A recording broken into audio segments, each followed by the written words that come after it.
अस्सलामुअलैकुम। आपने कुछ लोगों से सुना होगा मुझे साइनस हो गया है। मैं साइनोसाइटिस का मरीज़ हूँ।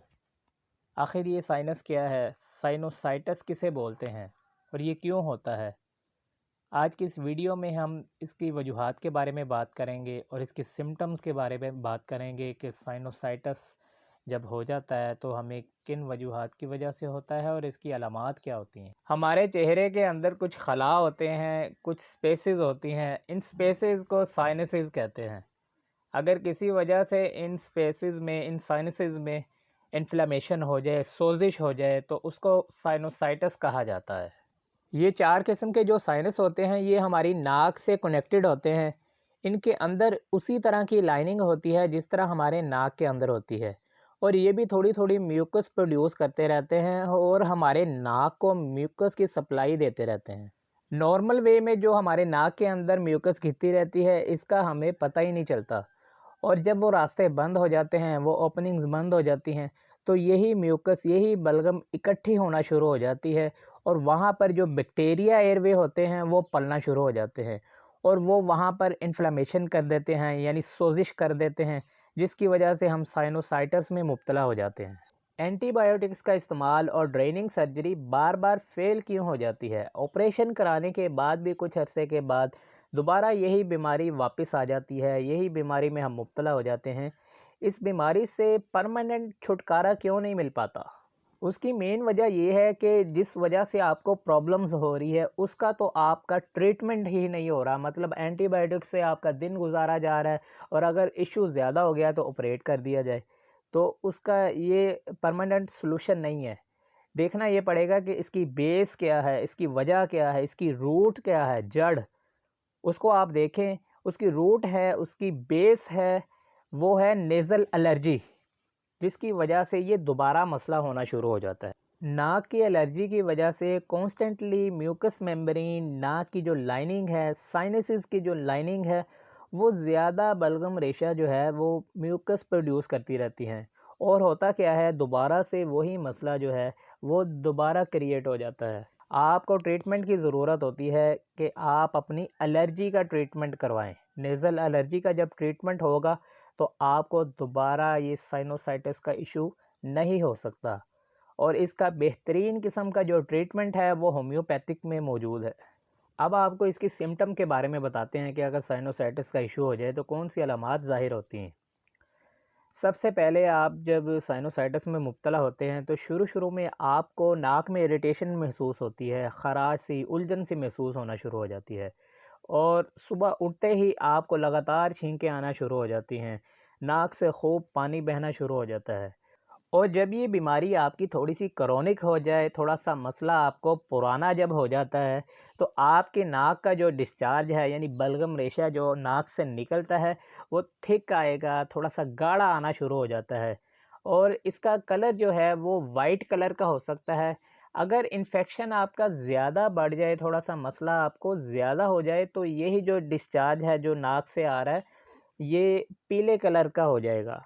नाक कभी आपकी बंद हो जाती है और कभी खुल जाती है, यानी कभी आपका राइट नोस्ट्रिल जो है वो खुल जाता है और लेफ़्ट वाला बंद हो जाता है, और कभी लेफ़्ट वाला खुल जाता है और राइट वाला बंद हो जाता है। कभी ये सुबह खुल जाएगा नाक और रात को बंद हो जाएगा, और कभी रात को बंद हो जाता है और सुबह खुल जाता है।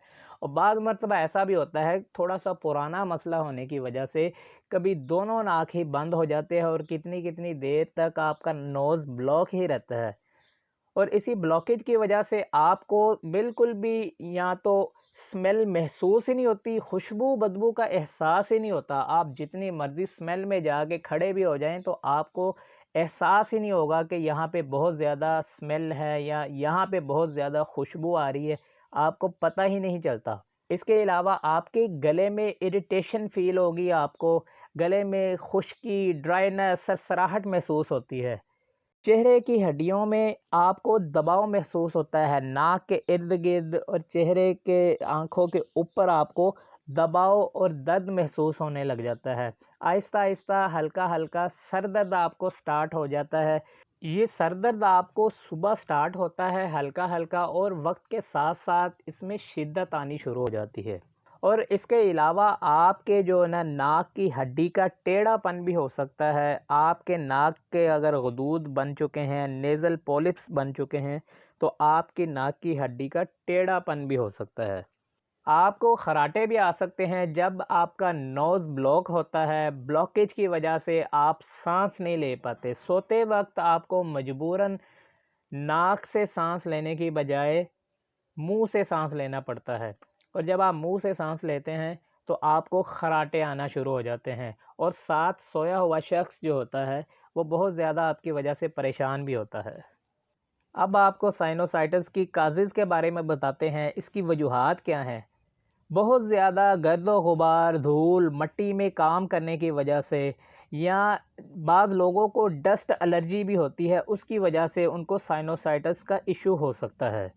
पुराना नज़ला ज़ुकाम अगर किसी को लगा है, तो पहली बात ये है कि नज़ला ज़ुकाम को आप कभी भी पुराना ना करें, ये बहुत ख़तरनाक होता है।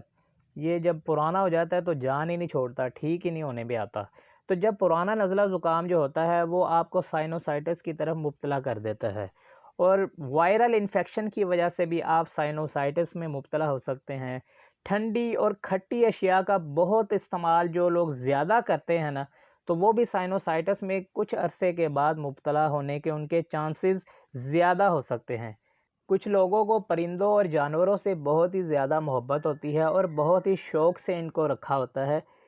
इनकी वजह से भी ये साइनोसाइटिस में मुब्तला हो सकते हैं। बाज़ लोगों ने कैट्स रखी होती हैं, डॉग रखे होते हैं, कुछ लोगों ने परिंदे रखे होते हैं, तो ये चीज़ें जो हैं इनकी वजह से भी आप साइनोसाइटिस में मुब्तला हो सकते हैं।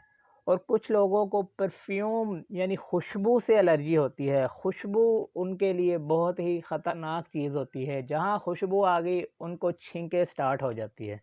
इसके अलावा कुछ लोगों को स्मोक से एलर्जी होती है, यानी धुएँ से उनको एलर्जी होती है। जहाँ धुआँ है या कोई शख्स अगर सिगरेट पी रहा है, तो उनकी एलर्जी उसी टाइम स्टार्ट हो जाती है और छींकें आ कर उनका बुरा हाल हो जाता है।